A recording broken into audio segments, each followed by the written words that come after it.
Hey everyone, welcome to episode 322 of the All Dolphins podcast on this Friday, August 2nd, 2024.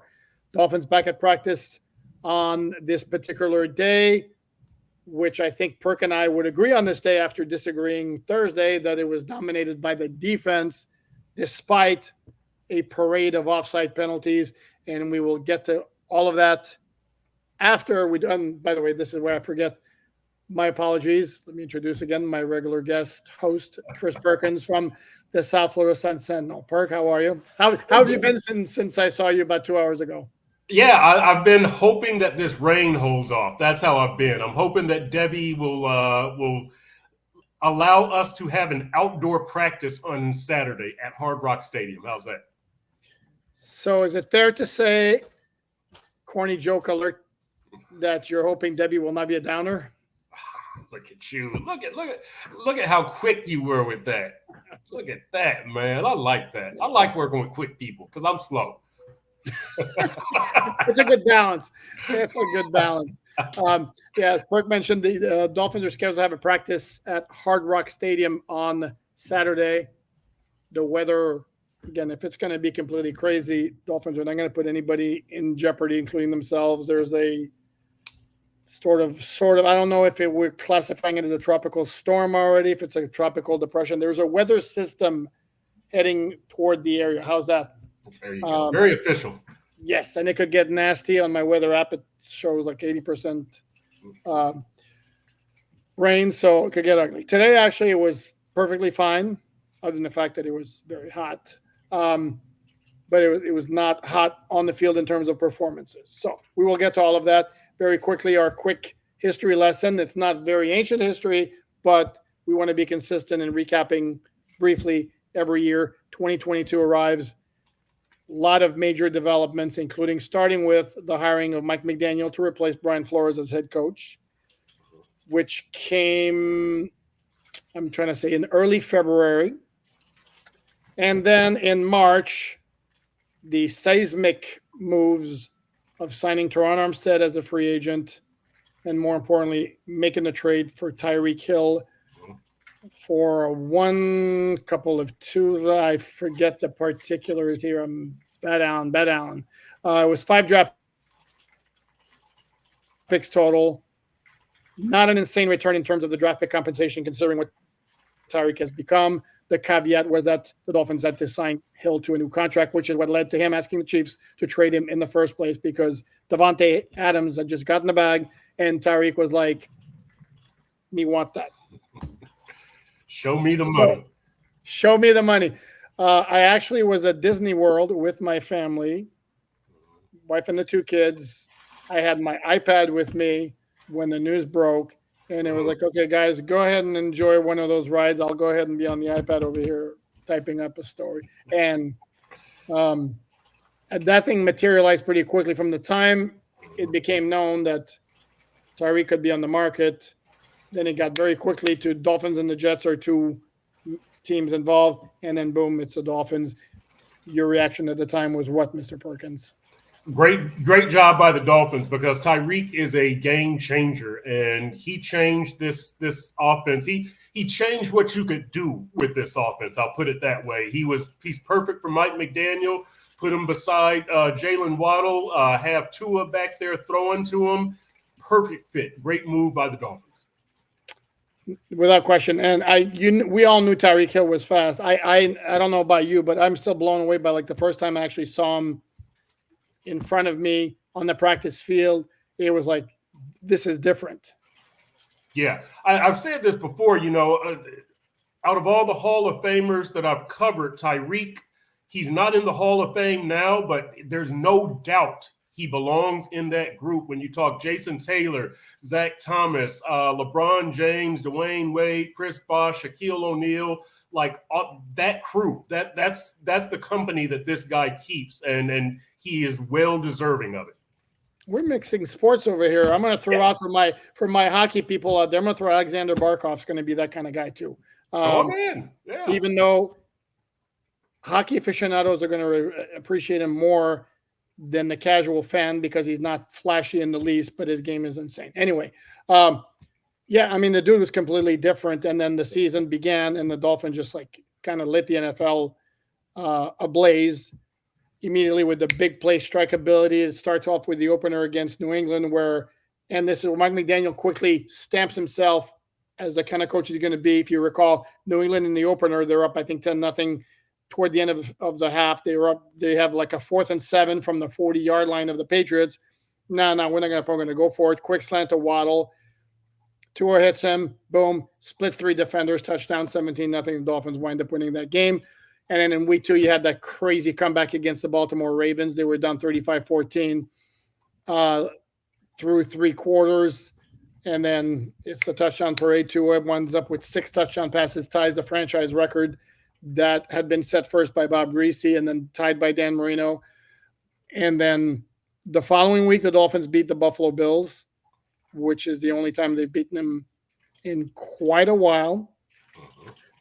Got to 3-0, got themselves in a great position to 8-3. Of course, we all know what happened. It faded down the stretch, but it kind of established the Dolphins right there as their quality team. They're going to be competitive. They're fun as hell, about as explosive an offense as you can have in the NFL.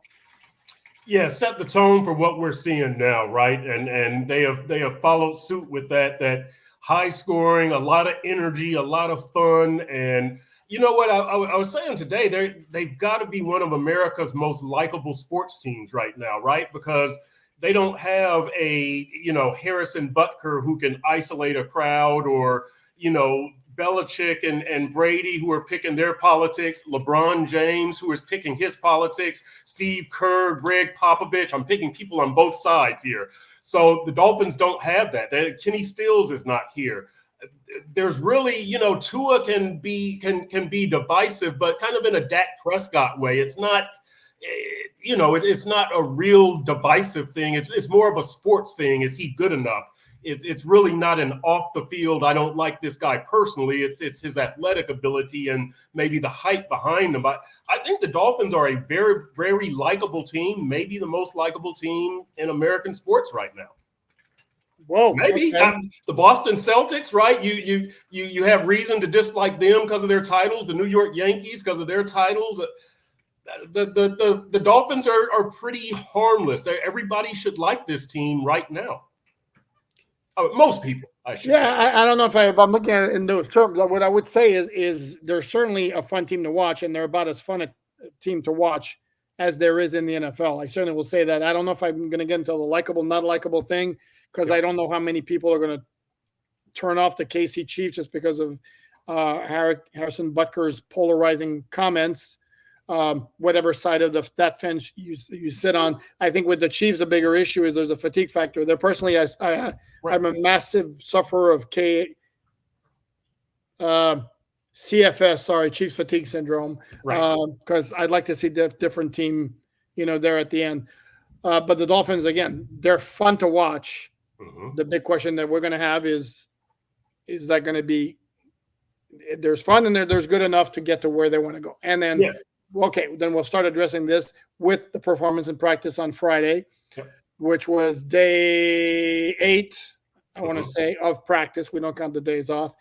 And the thing that stood out, the guys who stood out to me the most, one guy who stood out to me is, and he took some shots the day before, and I'm not sure all of them were justified. And I think I may have pushed back on this guy yesterday, taking shots, was Jaelan Ramsey. And Jaelan Ramsey came out and did certain things, not only in coverage, actually it was mostly not in coverage, like in run support and coming in on the blitz as well. I thought he was highly, highly noticeable in practice today. I agree. He got my stock up. And look, really, Jaelan Ramsey is a guy who has been at every practice, which, my hat is off to him because I'm sure he's been offered a day off. Pretty much every other veteran of his age, of his experience on the team, 9 years, has had a day off. And I'm guessing that Ramsey has waved them off. And he gave that speech yesterday, that impassioned speech. Was it yesterday about being the bullies, that we're going to be the bullies? I guess it was earlier this week. I think, yeah.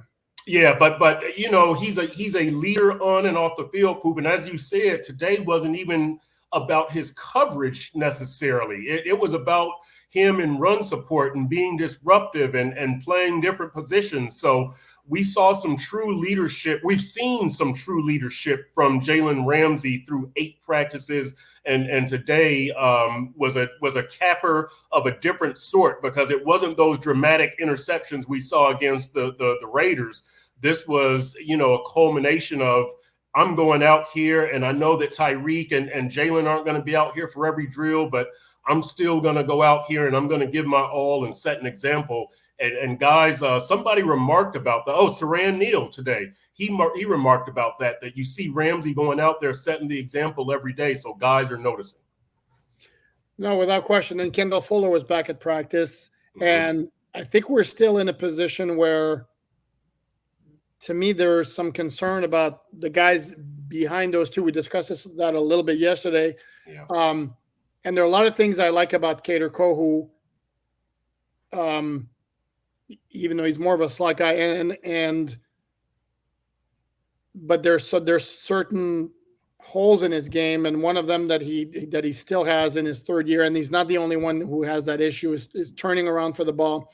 And one example of that today was, and you saw the highlight, I'm going to guess it's on social media, of Tua throwing a great ball to Braylon Sanders down the left sideline. It's a great throw. It was a really nice over the shoulder catch. But the thing is, as I'm looking at it from those two standpoints, so A+ for Tua's throw, A+ for Sanders' catch. Kader had great coverage and easily could have made a play on the ball, but he never turned around. And that to me separates your really good cornerbacks from those who are just and it's not necessarily always easy, but it needs to be done. And then Ethan Bonner today, I thought, had a rough day. He had an interception on a Tua pass at the end of the practice, toward the end of the practice. And this is where I'm going to throw in the caveat, which I sometimes do on plays that are positive for the offense. I'm going to throw the caveat on a play here that was negative for the offense. This happened after there was a lot of pressure in the pocket. The play continued. Tua steps up. He's looking for something to do. Then he decides to chuck it down the field toward Tyreek, who wasn't necessarily that open. This was like, basically, it's practice. What the hell? Let me chuck it up there, throw. As I wrote in my practice observations on si.com/NFL/Dolphins, Miami Dolphins on SI, I would be shocked if that was a throw that Tua would make in a game. But it's practice. There's no repercussions. So he chucked it up there. Ethan Bonner got the pick. But overall, to me, it was not a good day for Ethan Bonner in coverage. Yeah, I agree with you on the throw, because as I recall, the throw, it was underthrown, and Ethan Bonner was underneath Tyreek. It was a heave. It was almost a Hail Mary. The trajectory was not a Tua throw with purpose. That was let's just chuck it up here and see what happens, as you see it, Poop. So, yeah. And then as far as Bonner, look, we're finding out about Ethan Bonner right now. Is he good enough to be out there? And so far, the jury is still out, I would say. He's made some good plays. There's been some plays that I'm sure he would like to have back. We're gonna find out a lot more about him next week during the joint practice against Atlanta practices against the Atlanta Falcons on Tuesday, Wednesday, right? And then they're off Thursday. The game is Friday. Right. So that's going to tell us a lot about Ethan Bonner, because to a certain extent, you can cheat on these, you kind of, not that you can cheat against Tyreek, but you get used to certain looks from your own team, and you kind of know what they're working on. So you can cheat a little bit. We'll see next week from a lot of people, not just Ethan Bonner, but Ethan Bonner in particular. We'll see a lot more of what he's made of, and is he a good second string corner, or is he a better third string corner / special teams guy? Correct. I mean, there's something there to work with, but I think we need to pump the brakes a little bit, because I think there's certain members of the media who would have you believe that he's headed for the Hall of Fame, and I will not name any names. Name the name. No, Joe Shot. Sorry. And this can happen. And again, Joe could come back at me and say my opinion on some certain players certainly off the mark, because I know I'm going to throw him out again. Malik Washington. There's divergent opinions on him. Yeah, I have yet to be impressed. I'm going to be very honest. But there are some who think very highly of him. I will tell you one guy who's impressed the hell out of me at cornerback, and I don't know that he's going to make the team. It's a rookie free agent, and I'm going to butcher his last name, and I apologize. And I didn't get a chance to look at the media guide to look at the pronunciation. He wears number 43. His name is Jason Mater. Mater. I'm not sure exactly how you pronounce his name, but the dude, he is highly noticeable. He had a pick in one-on-ones today. And for those not familiar with the one-on-one deal, you're going to get a lot of your social media highlights out of that period where you're asking a defensive back to cover the entire one side of the field, one-on-one against a receiver with a quarterback who's got nobody coming on him. That's a task. While he was covering Willie Snead, who ran a little outside move and stayed with him the entire way, stepped in front of I think it was Mike White pass, made the interception, had another play later on in the practice. And it's like every day he makes a play that you're like, you pay attention to. And I haven't seen him get no massively burned. And he is a good looking rookie free agent cornerback. And Isaiah Johnson's another kid that I really like as well. So it would not shock me necessarily if there were some surprises on the 53 at that cornerback position. No, me neither. And look, I've written this before that I trust Chris Grier finding cornerbacks. Don't throw Noah Igbenogany in my face.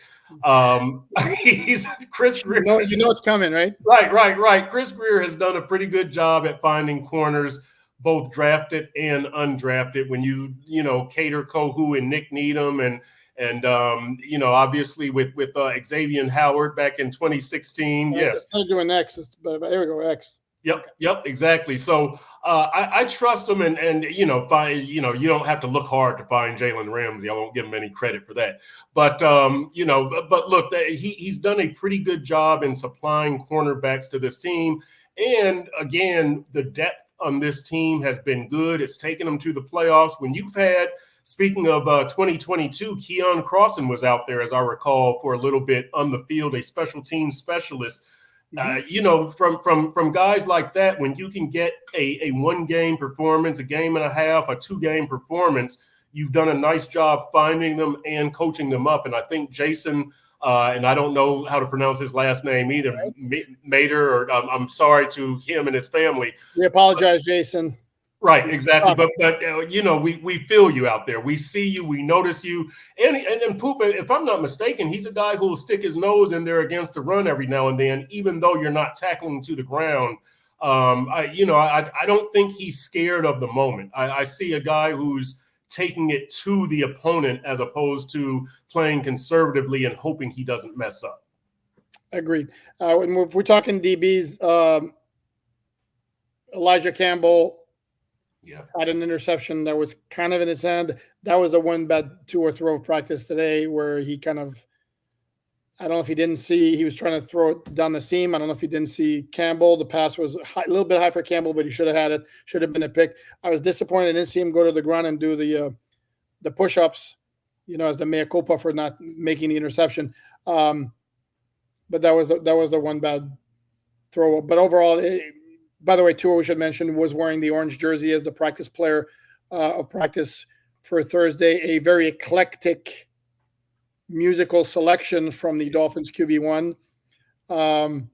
Empire State from Jay-Z and Alicia Keys would have been my favorite. A couple of, I think it was Somewhere Over the Rainbow, Hawaiian Style was in there. A couple of other Hawaiian songs. There was a Taylor Swift song, and there were a couple of other songs that Omar said he really was impressed with. I don't know what they were. Sorry. Before we move on, as I asked for viewer comments in the comment section for suggestions to continue the history lessons once we get to the current year, one very interesting suggestion that came up was to use a Dolphin games from the past with a score representing one of the numbers. In this case, it would be 22. Okay. Which brings to mind one very famous game where the Dolphins scored 22 points. And I won't go very long on it, but just setting the stage for future episodes. Dolphins won 22-20 on Halloween night in 2013 against the Cincinnati Bengals, the wake-off game. Oh. Yeah. And they also had a 22-20 win last year against the Dallas Cowboys. Right. That's what I was thinking. There you go. One of the 2 times that Jason Sanders has kicked this team into the playoffs.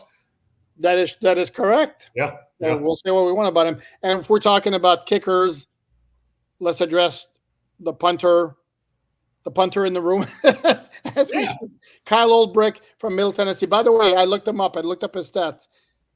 His last year's Middle Tennessee State was 2022, averaged 47.1 yards, led Conference USA. So that's pretty good. He's a Robert Jones teammate, huh? Maybe. There you go. Oh, yes, we should have asked Robert about it. Yeah. And by the way, we joked yesterday. I think we had talked about Danny Crossman not acknowledging the dude's existence, saying, I got to get to the office or to the facility at 3 a.m. This guy's there at 6. I'm not going to see him. Well, Kyle took note of this and was there at 2 o'clock this morning with coffee and donuts and his signs. Not going to get him anywhere. And for those wondering, why are the Dolphins just relenting and giving this guy a shot? But it's very simple, because if they do that for Kyle Ulbrich, how many other former college players looking for a shot, or maybe not even former college players, how many guys are going to be out camping in front of the facility looking for a shot? That's just the way it goes. This is not something the Dolphins can do. They have their scouting department. They're aware. Trust us, they're aware of all the guys who could help them. So it makes for a cool story, but that's why. Before we move on, let me take care of the attendance here as I wrote down in my notepad here. Those not practicing today, I'm going to start with one that's kind of starting to depress me, actually. I feel really bad for the dude. Eric Ezukama, again, not out there. We don't know if it's related to the neck issue that kept him on IR for pretty much all of the 2023 season. But let's just say it's a little bit worrisome. It could be something very minor, but it could be worrisome as well. River Craycraft wasn't out there. River Craycraft had a compression sleeve over, I'm going to say, his left leg at practice the day before. He did not practice. Jordan Poyer didn't practice. Second straight practice, he's not out there. We don't know necessarily his status. Jordan Brooks was not out there. Anthony Walker Jr., again, was not out there. Cam Smith not out there. If there is any good news there was no compression sleeve around his knee as there was the day before.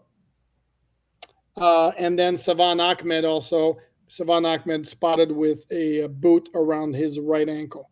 And Savan Ahmed, by the way, dude worked on his body in the offseason, because he was like on the far side of the field and we're looking at him and it's like through binoculars first. That can't be Savan, because that dude's too big, too cut. But it indeed was Savan. And if we're talking about rehabbing players, injured players, we have to talk about Jaelan Phillips. Damn. So we'll do some work on the field again. And I think I'm at the point where I'm pretty confident in saying that dude's going to be ready for week 1 of the regular season.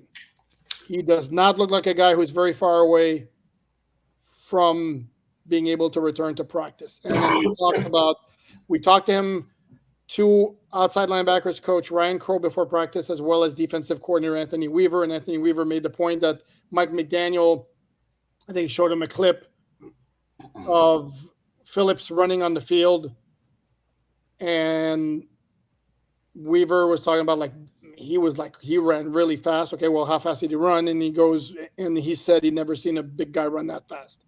So all signs are very, very encouraging when it comes to Jaelan Phillips. I almost gave Jaelan Phillips my stock up, because he looks kind of that good, and I know that's probably setting a bar that might be unrealistically high. But look, it just feels like from watching him, it's about that time, right, to be activated. We saw Cam Akers playing for Chicago last night, and he had tore his Achilles in November, I believe. I think that's the same time that Jaelan did. I think Jaelan was November 24th. And then we saw Kirk Cousins be cleared for practice by Atlanta last week, I believe. And I can't remember when Kirk sustained his Achilles injury. It was before Jaelan Phillips, but it just feels like it's time for some of those Achilles guys from last year to get back. And looking at Jaelan Phillips, it looks like he's close. Yeah, and you looked at him from the start. This is a guy, if you know Jaelan Phillips, he's a worker. Yeah. And we're not just saying that because we look at his physique and the guy is muscle on top of muscle. But we've seen him. The guy works at his craft like nobody's very serious.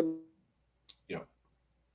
about his craft. So all along and also because of the nature of the injury, I think all along we felt, and this is certainly not to suggest that Bradley Chubb is working any less hard, but I think all along to me it felt like Jaelan Phillips was going to be ready more quickly than Bradley, and I think that's still holding true.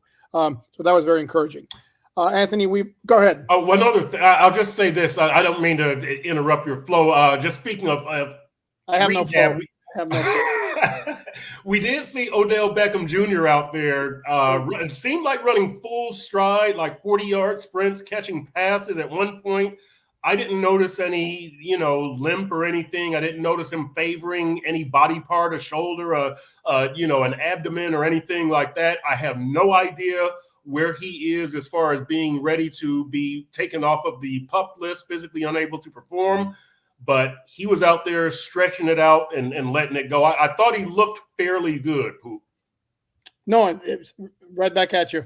And for those who may be wondering, once you come off the PUP list, you cannot go back on it. Okay, it's basically that's it. So in the course of the conversations, we had the offensive assistants available to us before practice on Thursday. Today was the defensive assistants. Defensive line coach Austin Clark, outside linebackers coach Ryan Crow, Brian Duker, Matthew Arahuo. Sorry if I butchered the name, Matt. Yeah, I think. Araujo, I think. Matthew A. How's that? Right, there you go. Ryan Slowick, Joe Barry, the linebackers coach, and of course Anthony Weaver, the defensive coordinator. And Anthony Weaver was asked about Calais Campbell, and Anthony Weaver, come on, you're going to work. There it is. Yeah. He loves him some Calais Campbell, and I mean, nobody could fault him for that. They were together in Baltimore. I wrote about him on the website, Miami Dolphins on SI, with the URL you can see under my name here. For those who are going to be listening on the podcast, si.com/NFL/Dolphins. I'm an audio podcast. Basically compared him to LeBron in terms of his ability to maintain a high level of performance at this age. Also talked about his insane leadership skills. And we knew that. We discussed this at the time of the signing. That's what Calais Campbell brings to this team. He also discussed Chop Robinson along with Ryan Crow, also discussing both of them. Very happy with him, not only because of what he's done on the field, but also because he wants to be a sponge. They liked how he showed up to training camp after what he learned and absorbed in the offseason, which is a good sign. He's asking questions. He's looking to learn. And then you see the productivity and the get off at practice. Understanding, as we say all this, that this is a time of year that everything is kumbaya and everybody's progressing, looking good and all that. Yeah, listen, I've been impressed by the edge rushers, and you mentioned Chop Robinson today. I wrote about Quentin Bell, the third-year player who he was with the Dolphins last year, 10 games on practice squad, got into one game, but you felt his presence in this training camp. And look, I asked Ryan Crow about him, and he said one of the first things that I noticed about him was his size. He said he saw him walking down the hall, and he said, "Whose offensive lineman is this?" The guy is 6'4", 255.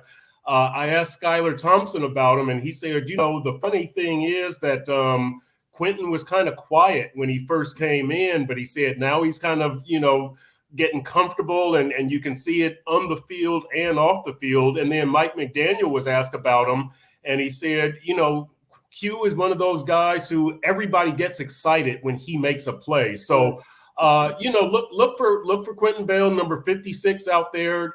Just like with Chop, let's not put anybody into the Hall of Fame or into the starting lineup yet. But he's made a good first impression. Well, not a first impression for Quentin Bell, but he's made a good continuing impression, a good 2024 impression.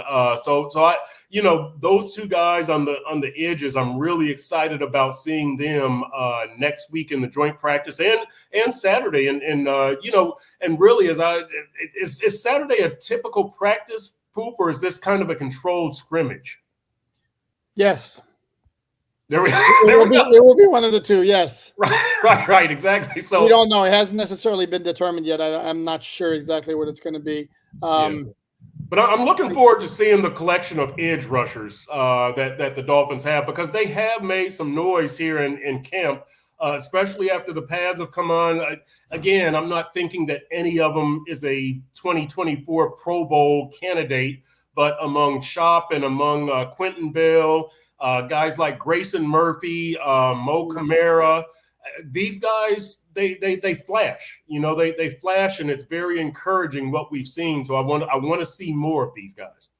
No, I agree. And there's a nice little collection of young players, whether they be rookie free agents or first year players. I'm liking what I see from Zeke Vandenberg. Yeah. Who's the guy who was on IR all of last year, which is, by the way, was very unusual because he was a rookie free agent. He got injured in June, as he told us today. And then the Dolphins just put him on IR. And the rookie free agents, usually, if they get hurt their rookie season, chances are, more often than not, almost invariably, I would add, actually, you're going to wind up being waived injured, and eventually you just go once you're cleared. Dolphins obviously saw something in him, and I mean he looks the part, and he's made some plays. When you mentioned Quentin Bell, I've mentioned Isaiah Johnson, Jason Mater. So there's a decent number. The Dolphins had some offensive linemen who were rookie free agents. I can't say any of them has really caught my eye, whether it be Jones, I think from Ohio State, Ireland Brown, or I had the name on top of my head. Andrew Meyer, very good. Yeah. Very good. Perk. Well done. Come on, that deserves one of these. There you go. Well done. Right. And I can pronounce his name too. How about that? And yes, folks, I've rediscovered the hearts here, so I may be annoying with that. Sorry, not sorry. I'm going to look at my notes very quickly here to make sure I cover everything. We should mention that while the defense dominated practice today, there were 5 offside penalties. Oh, yeah. Yeah, and the officials, by the way, showed up for the first time on Thursday. They signal the penalties. They don't announce a number, which doesn't help us. And none of those offside penalties were obvious. It could have been that somebody was just lined up offside. There was a holding in the offensive backfield. The flag looked to me closest to Austin Jackson. I don't want to say it was him who got flagged for it, and then there was a pick. I don't know who threw the pass. I don't remember it. My apologies. That was deflected. No, it was Mike White, I believe, that was deflected by Surin Neal, picked up by Patrick McMorris, but there was a DPI on the play. Yeah. Listen, I thought today's practice, Tua had a fairly good day, I think. Listen, I also agree with Tua having that orange jersey today. Yesterday, I didn't think it was a particularly good day for the entire offense. I thought Tua, Tyreek, and Jalen Waddle were hot. Everybody else was kind of nothing special, not bad, but nothing special. So I thought that, giving the jersey to Tua and a lot of the stuff that Waddle and Hill did, maybe about half was against Ethan Bonner, but they made some nice plays against Jalen Ramsey. So let's not take anything away from them. But today, the Tua was hot. The offense kind of cooled down, but I thought it was really that the defense stepped it up a little bit. As far as those offsides, I don't know if it was these guys trying to be a little more aggressive in the Anthony Weaver defensive system. And so we don't know if it was edge rushers, if it was corners lining up in the neutral zone, interior defensive linemen, but we didn't see a whole lot of encroachment. It was kind of lining up in the neutral zone. Yeah. I think there was one though, I think, and it was it today or yesterday? Elijah Campbell jumped the gun. Yeah. Was at the line of scrimmage. Might have been yesterday. There was a day. Yeah. Yeah, and with Tua, I thought he was solid today. Mm-hmm. Still easily the best of the 3 quarterbacks, and I thought he was very, very good yesterday. The one pick aside.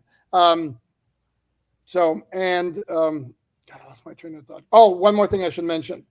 There was one play. It may have been actually on the play where there was the offensive holding. And even from my end, it wasn't the greatest angle because it was to our right, but I could have sworn I saw Tyreek coming in motion and then turn upfield before the ball was snapped. Yep. And again, it's not so much that it's a new rule. You were never allowed to start moving forward before the snap if you're going in motion. It's going to be a point of emphasis. And yes, there absolutely were a couple of times in 2023 when Tyreek got away with it. And this is where, if it's going to be a point of emphasis, it's got to be called. Well, it's going to be called. So we're warning you right now. Don't get pissed off if you see the flag coming, because that's not allowed. You're not allowed to run forward toward the line of scrimmage. And it happened with Tyreek a couple of times last year. Trent Williams has lined up as a tackle eligible, and he's done that, where he's actually gotten a step where he's moving forward to go block somebody. Like, that's really fair. Like, Trent Williams really needs a head start to go block somebody, right? And they didn't call it. And the same thing with Jawan Taylor with the Chiefs, stepping back into his stance at right tackle before the snap, and they're not calling it. Well, if it's not a penalty, they don't call it's not a penalty until. So this is something Tyreek's going to have to be aware of, because I think, as you mentioned yesterday, the last thing you want is to have it happen at a key moment in a game. And I think there was something like that. Was it a Chiefs game last year where they got called for an illegal motion? It was a really key play, and then some fans were like, or some analysts on TV may have been like, well, you can't call that there. Well, you can call that there because it's a penalty. Yeah. Well, the onus is on the players, not the officials, to not call something, Well, I will say this, Poop. You've got to be consistent with your call. And so, let's establish a ground rule in the first quarter that's going to be called the same way in the fourth quarter, or let's establish a ground rule where we're going to call it, this way for 3 quarters, but at the end of the game, we're going to call it differently. Whatever you decide, be consistent with it. So, that's my only thing. Don't say, well, we're going to call it this way in the first quarter, but now the game is on the line and we're not going to call it. Just be consistent. That's all we ask. I agree. No selective enforcement, which is always, and then that's always in every sport. What you want is consistency from the officials. Right. Whether it's holding, pass interference, whatever, just be consistent. Completely agree with you, my friend. On that note, we're going to wrap it up with that. Please like, subscribe, share. I don't know what else we things. Comment, by all means, comment. Feel free to tell us you did promote. By all means, tell your friends. Feel free to comment, disagree with anything that we said. Please do it respectfully. I think somebody yesterday talked about me making an ignorant comment, which I defended and kind of threw it back and said, I replied without calling anything ignorant. It's okay to disagree. Let's do it nicely. Anyway, on that sappy note, thanks everyone. We'll be back at it on Saturday when the Dolphins hopefully practice at Hard Rock Stadium and we get some nice action going on. Until then, thanks for watching, everyone. Thank you, Chris Perkins. And Perk, I'll see you tomorrow. See you tomorrow.